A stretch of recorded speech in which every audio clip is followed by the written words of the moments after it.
Sa kabila ng nakatakdang pagpapataw ng mas mataas na taripa sa Turkish flour sa bansa, kumpiyansa pa rin ang Turkish businessmen sa paglalagak ng puhunan at hawak ng kanilang operasyon sa bansa.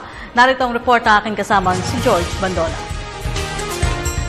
Mataas pa rin ang kumpiyansa ng mga Turkish businessmen sa Pilipinas. Sa kabila ito ng tila pinag-iinitan ng mga Turkish flour na ipinapasok sa bansa at nakatakdang patawan ng mas mataas na taripa. Sa ginawa nila, liliit ang importation natin, mamahal na naman, magmamahal na naman ang halaga ng pandesal. Pangunahing produkto ng Turkey na naipapasok sa Pilipinas ang harina. Dahil mura ang trigo doon, mura din ng halos 140 pesos per sack ang halaga nito kumpara sa mga locally produced na harina.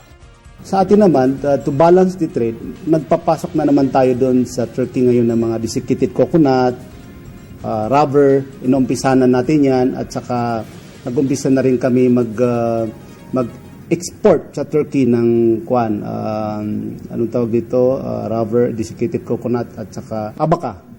Pero giit ng mga negosyanteng Turkish, hindi lang naman ang mga harina ang produktong Turkey na naipapasok sa Pilipinas. Mura rin ang mga appliances at homewares na naipapasok dito at ilan sa mga processed food.